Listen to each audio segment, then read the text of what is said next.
Europe. Europe 1. On allume la télé, Eva Rock, et ce soir on regarde Envoyé spécial, enquête intitulée Sexe, chantage et vidéo.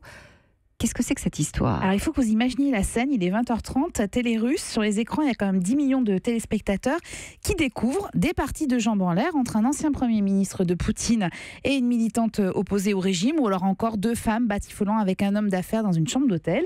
Des sextapes filmés par les services secrets russes qui ensuite les diffusent ou menacent de les diffuser.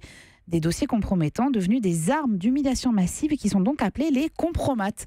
Et c'est une méthode qui n'est pas nouvelle, selon Vladimir Fedorovski, l'ancien diplomate et désormais écrivain. Le mot compromat, en réalité, c'est un mot qui a été inventé par le KGB. À l'époque soviétique, toutes les grandes suites, tous les grands hôtels moscovites ont été aménagés avec les caméras. Il y avait même un département qui s'occupait au KGB, qui utilisait les hirondelles. Les femmes, on les appelait les hirondelles, qui ont été mis dans le lit des diplomates occidentaux et après, ils pouvaient avoir les secrets sur les oreillers, on peut les compromettre. Les secrets sur les oreillers. Et justement, une de ces vidéos compromettantes réalisées à Moscou concernerait un certain Donald Trump. Et il y a un homme qui recherche ces images, c'est Larry Flynt, le producteur et adversaire du président américain. Cette cassette nous rapporterait énormément d'argent. Parce que si on mettait la vidéo en ligne, tout le monde serait prêt à payer pour la voir. Mais au-delà de l'argent, ce que l'on veut avant tout, c'est faire tomber ce type.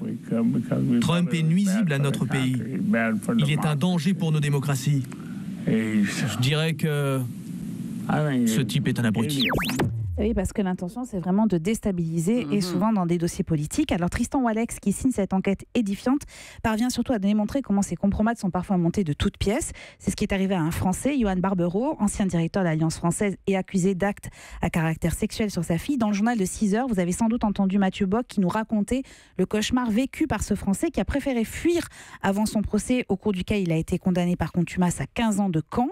Et après plus d'1 an de cavale, il est rentré en France hier et il devrait être ce soir sur le plateau d'Envoyé spécial pour témoigner de ce cauchemar qu'il a vécu depuis plus de 15 mois. François ? Les vrais compromates, tous les pays le font et pas uniquement la Russie. C'est ce qui est précisé d'ailleurs dans le documentaire par les spécialistes. Ils disent que c'est pas une spécialité russe. Mais enfin, eux, pour Poutine, c'est quand même devenu un objet récurrent, apparemment, contre les opposants politiques. Europe 1.